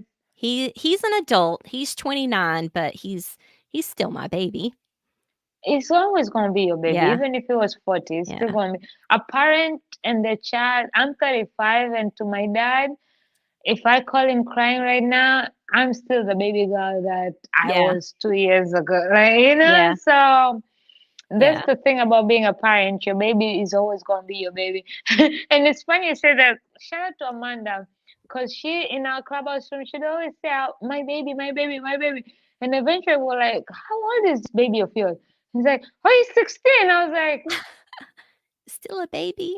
it is. But in my Little head, when you kept baby. on saying my baby, I was thinking under 3, right? Yeah, to a parent, it doesn't matter what age you are. You're my baby. And Yeah. unless you're not a parent, you wouldn't understand that, which is fine because you need to be in that space to actually understand. And that's why people say, oh, I will never start an Instagram account for my baby. I'll never post pictures of my baby. And then once you hold that baby and have that baby, you're like, oh my God, I already see the Instagram handle. Oh my God, I'm going to post so many pictures. So Yeah. sometimes you have to be in those shoes and walk that walk to actually. That's why these days I used to say I'll never date a married man, or I'll never date this, or I'll never be in a relationship of this. But all of that shit changed Yes. because you never know until you're in that situation. And that's why these days are more about giving grace and learning and hearing. But also it depends on the situation. Yeah, it does. It does. But once I can figure out what I need to what I need to do to support myself, then once I can figure that out, I'll be able to better ask people Share for and help. ask. But Yeah. one thing that I it's really hard for me to ask people for help and Please do ask ask. people Please for do. things, but I have been so much better. Like, I will ask somebody if they will take me somewhere. I will ask somebody if they can help me with something or do something. But I think that's kind of like an inner struggle thing that, I have to deal with. And then accepting support. Like people want to um, Help. send me stuff or buy me stuff or give me stuff, and they don't know what it is, and so I just get random things, which is fine. I appreciate the sentiment and I appreciate the gift. And before I used to be like, no, don't do that, but now I'm like, yeah, yeah, If I'll you take want it. to. Yeah, I'll If do you that. If want you to. want to do that for me, then absolutely. Because the old me would have been like, no, don't do that, I don't need it, don't waste your money, don't bother, right? That would have been the old me, and I think that sends a message to someone who is trying to be helpful, like, Because they to don't. them, that's their way of being there for Yes, you. right. So, now I have to look at it from someone else's perspective. That's how they're showing me that they care. That's how they are showing me that they love me, and They're right by you. they they need that. They need that. They need it is just as much as I need it. You need And when you do have, a terminal cancer diagnosis, I have found that this is just not the time to turn away people's love. Like, it. I Yeah. know my family just wants to spend as much time with me, and, and not waste any moments. And And to them, it's worth it. You might think it's you're wasting your money, but to them, it's worth it. yeah. So there's always that differences, and I had to learn that as well because I'm a friend who gives, right? Whether it's when I used to work. By the way, I used to work at home because so it was easy to buy Christmas gifts and Mhm. Easter gifts, Valentine. I was a friend who always was like, I hate going to my mailbox and all I find is mail junk Yeah. unless I've ordered shit. So I want to be the friend that when certain holidays we don't have the texting, this media has made it so hard to actually, back in the days where you'd send cards and receive Mhm. letters. So I'm still the friend who writes letters and send you cards out of nowhere and send you gifts because I feel like there are people we don't always have to open our mailbox and just find bills. We have to Right. we open our mailbox expecting the shit that we ordered. Even though it's not a gift for ourselves, it's sometimes gift for the house, right? You Mhm. need a new bulb, you ordered it Amazon. You need a new. So it's not really for us. So it's always nice to send your friends shit. So I am the person, and then I also my old neighbor who moved back to Florida. We would always write letters and send cards and packages.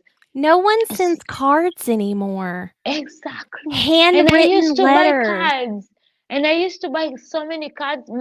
Even my friends were like, Paula, you're the only person who sends us cards. Like, I'll send you card on Easter, I'll send you card on Thanksgiving, on your birthday, on whatever.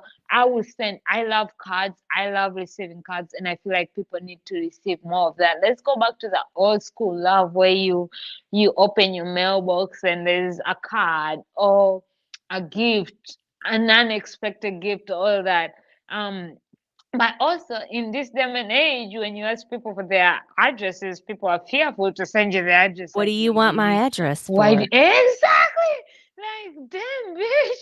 I'm trying to surprise you. Just give me a damn address. So we live in this world where we now threaten to give out addresses, but yet we also want to spread this love. How do you do it without addresses when everything requires addresses? But one thing I've realized in life is that when your people are going through pain, don't assume. Just ask them straight up, how can I help you? How can I assist you? You need me to babysit your kids 2 3 hours a day for this week? Let me know. I will do. But we also come in, come from this community where asking for help is taboo and taking Mhm. help is taboo. Like, you can't ask for help because what kind of a woman are you if you're asking for help when I this know. other woman did all this shit? Yeah, but they didn't born in this generation. Every generation had its own shit.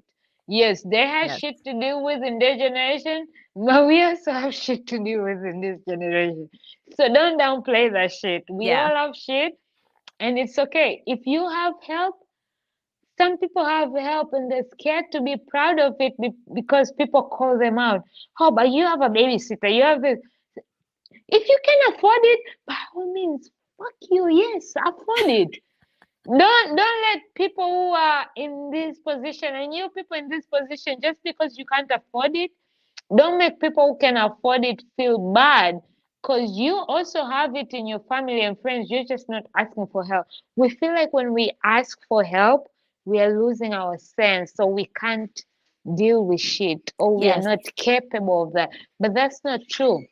In life, we all need each other. Just like how to get a promotion, you gotta work harder and do certain things in order Yes. to get a promotion. So what does it make difference? Just like, hey mom, or hey sis, or hey neighbor, can you watch my kid? It's the same thing like asking for promotion. Hey, I'm interested in this promotion. What can I do to get it? Isn't that the same shit? But for some reason, when it comes to our personal lives, we feel like we have to prove we can handle it Mhm. compared to. So please seek help, ask for help, use your Yes. village, because there are people who are willing to help. But sometimes people come and be like, hey, you, whenever you are okay, cool, thanks, but they never ask. But they've offered and they don't want to keep pushing it, because if they keep pushing it, you're gonna Yeah. think, am I not a good mother that you need to keep pushing, wanting to help me with my kids? But take that, because even when Yeah. you don't need help, sometimes you need time for yourself, and you need your kids to go somewhere or your whatever. So I feel like we all need to be humble. This fast life has made it seem like we constantly need to be in fast life and to prove that we're independent and shit. But my nigga, nothing works, nothing happens if you constantly Independence have. is overrated. It is. I even prayed to God. I was like, I'm tired of being a strong ally. God, I'm ready to have somebody who's gonna take care of me or help me take care of me. Because I've done the taking care of me, I've done the being strong for me. I know I can do it, but I don't fucking wanna do it. There you go. There you go. But as we come to an end of this, because this has been 2 hours and we need to end it. I What? have had so much That's fun. I okay. know. We'll do Me, another one. me We're and you gonna can. we're gonna be Sasha and Andrew's Love is Blind We're gonna have. We're famous gonna. people.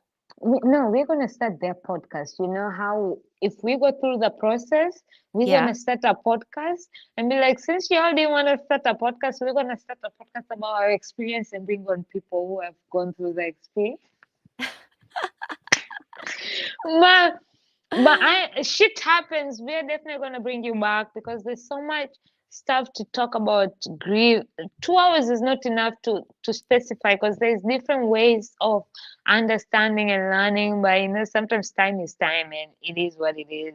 But let the people know where they can find you. If there's something you're working on that you need support, let the people know how they can support you, what it is you're working for, and what if there's anything we should be expecting from you, like a book. I feel like a book is up your alley. I'm just saying. It Um, actually a book is in the process okay. Okay, right you now. see, you're So, gonna share yep, all that and yep. advice for people who are having a hard time letting go and move on. And this is not just about death, right? We always have a hard time moving on, whether it's breakup, they're alive, but it's a breakup, or a job, or a project, or anything. Sometimes when we consider that that's our baby, it's hard to depart from that. So advice for those people who are having a hard time breaking that. So, for my advice for someone who's stuck, whether it's grief or anything in life, is it may not seem that you're moving forward or anything is changing and everyone is on this big surviving versus thriving, but really truly, you're thriving all the time. Amen. Every morning when you wake up and you decide to continue with that day, you're thriving. And I cannot promise that things will get better, and no one can promise that. Amen. But I can promise that it gets easier as long as you keep trying.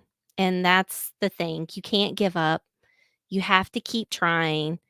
Feel the feelings. It's going to get hard. It's going to get tough and you're going to feel miserable. But once you get to that point, just be ready for all the amazing things that's going to come out of it on the other end.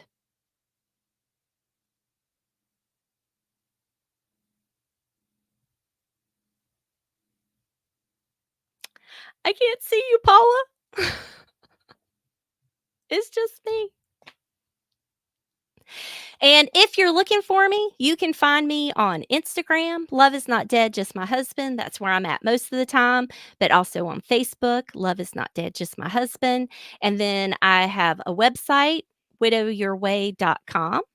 And yeah, and you can send me DMs. I love getting messages from listeners. I get the best messages from listeners. But listen to the podcast, rate, review, give 5 stars, share it with a friend. That's how you can support me. Spread the word. Listen to the podcast, follow me on social media, leave a review, but only if you love me. Well, I mean, If you even if you listen to the episode, they might love you, but they haven't listened to the episode. But also, merchandise coming soon, and Paula will probably get the first one because she's all about widow your. I'm not a widower, but I think I can be a good ambassador for widow your way because she's not talking about it as much as I am right now. But and you know what? I'm jealous of that hat. yo, do you know what it took for me to I get mean, this hat? do you keep doing this Because I want people to on see. purpose? You're making me People jealous every time you do that. I want people to see this is sponsored by TalkShitWithP, but Casa Media played a big part of me knowing Rebecca. I'm just saying. And it also played a big part of me getting this hat. I love Because Tiffany and David. they just done their new design and they showed it off 2 days before going to Podfest. And me and Nancy were in the comments commenting like we're gonna steal this hat. And this is the funniest shit because I don't think I've ever shared this story. But the first day we got there, right? I got there on Wednesday. I got to my room with my roommates, and then they went to buy a bunch of shit at Trader Joe's, and I had to put my my merchandise shit together, and I went to the pre-pool meetup. And Uh-huh. then as I was heading to the pre-pool meetup, we I saw the hat. Like the doors were open because they were still like doing last minute retouch. And the hat and the bottle was sitting together. And believe it, I didn't even focus on the bottle. I saw the hat. I was like, oh my God, I spent the whole day yesterday commenting on this hat. And I go and I'm like, David. Nobody answered. I got on the stage, I did my photo shoot, and believe it or not, it ended up being the stage that I had to moderate a whole track that afternoon. It was the same stage. I was like, this was mad. And then I found this hat. So I took it, but because I didn't want to look like a thief, and I didn't want people thinking that the hat was stolen. So I took a picture of myself with the hat and I posted it on the Podfest group, just so David doesn't worry that his hat has been stolen. I was like, by the way, if you're looking for this, I have it. And he found me at the pool party. And we took a picture together and he took it with him. And then they were working, and this is the first time because I've been in Podfest with Tiffany and David, but they were always either guests and speakers, but never behind the scene, right? Mm-hmm. So they took over of the entire, and they did an amazing job. Shout out to David Yes, and Tiffany. They they did an did. amazing job. Because shit is always gonna happen, but that doesn't mean it's lack of what they did. Because every time I looked, I would see Tiffany or David running somewhere, or any room I was hosting or just in there, I would see Tiffany coming in to check in. So they were incredible and amazing. But then so I didn't get to hang out with them like I would normally do. And this was the first time I actually left later on Sunday because I normally leave right after my speech. Mm-hmm. And I stayed around because the person who was coming to get me was like, I can't come get you till 4. I was like, cool. So we were at the bar drinking and they came. And even though I was a broadcast speech, I was like, David, the custom media people deserve a shot. So I bought them a shot and we cheers. And that was, imagine, I won an award this year at Podfest. I spoke, and a lot of people told me how much that meant to them. I even got people tell me that was your interview for our job when openings are up. But none of that matters than me cheering to David and Tiffany for the job they did because they don't have a big Crew, group. no. Yeah, Like 5 people. exactly. And they did the damn thing. A conference of 4 days, and how many rooms and how many talks and how many shit. They did it. And Tiffany came to me and was like, I just want to get drunk and go fuck my man in the hotel room. I was like, I'll help make sure that happens. Let's get shots. And Tiffany was like, I just ordered drinks. I'm like, yeah, you ordered drinks. I'm ordering shots because we need to celebrate you. And I made sure I took content even. I recorded them. They're like, Paula, you're recording this? I'm like, we are celebrating you. You deserve this celebration. I am fucking proud of you because this was their first one and they got invited again next year to do the damn shit. And they're doing their studio, they're Yes. building from scratch. So I was very proud to the fact that I don't know them that much, but I know their work ethic. I know them as differently and their stories, but as together as well. And it's just impressing and empowering. So we talk shots and whatever. And Tiffany was like, your baby David, Paula deserves this hat. You gotta just give it to him. And David put the hat on my head, Aw.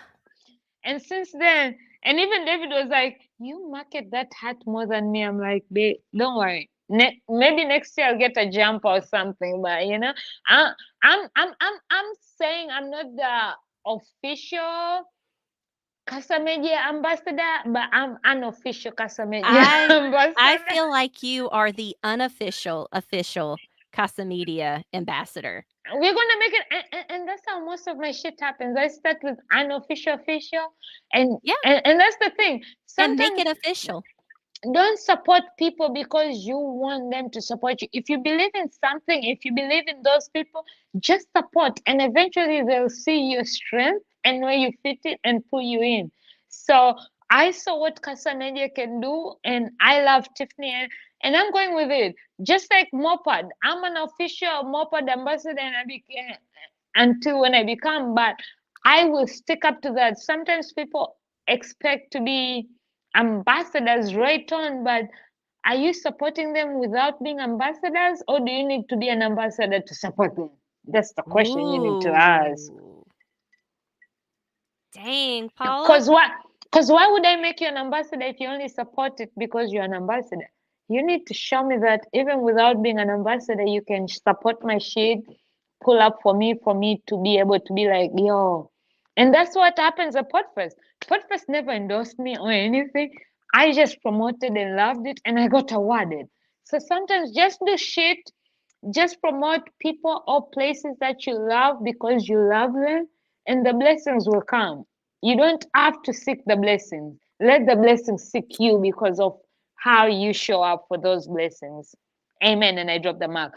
But we are 5 minutes away, and I do not want to make this more than 2 hours. But Rebecca, we are definitely gonna have you back. It's always a I I did not even. This is the first shit happens. I went 2 hours. So What? you are breaking records, and you TalkShitWithP has started an awards program for specific things. And our first awardee will be awarded in April, but you will probably be our second one because I've never had a shit happens that goes to 2 hours. So shout out to you. And for those who are waiting for Instagram, it will be part one and two. And for those who are waiting for audio, it will also be part one and two. But Rebecca, I love you, and I'm so grateful. I don't know how we missed each other last year, but I am so We're grateful. not missing each other this year. You remember when you said I'm 2025. stalking you, and I was like, bitch, I'm stalking you too. I'm So we are stalking stalking you. each other. Like I'm We totally are stalking we are you. stalking each other. And we still have time to apply. I feel like me and you both can get in a panel. We can apply for a panel for Podfest next year. I But we're going applied to speak. no, yeah.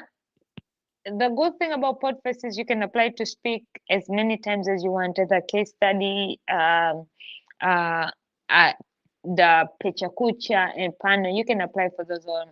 But I feel like you need a panel. So I'm glad you Ooh, applied to speak, but we're gonna have to apply for a panel about. I'll be on your panel.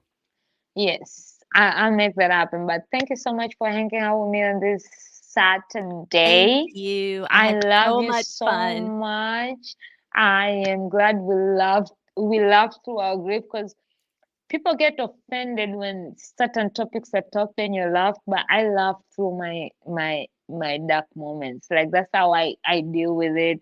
And sometimes you have to laugh at shit in order to heal, right? Yes. Laughter is a medicine.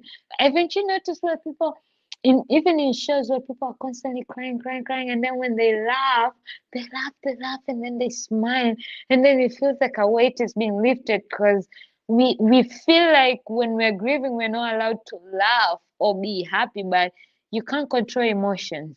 Maybe at that moment, the emotion you got was a memory of when that person was making you happy when they died, so you have to smile. So Yeah. let's be kind to each other. Let's bring grace. And for all those who are hanging out with us live on Shit Happens, thank you for hanging out with us. And for all you can watch the replay, thank you. Shit Happens is going to be back on Monday with Natalie, another Podfest member, and we're going to talk about starting online businesses. Until then, Rebecca, any last words for the people? Love is not dead, just my husband. That's like a perfect line. Like, that's it. Mic drop. Bye bye.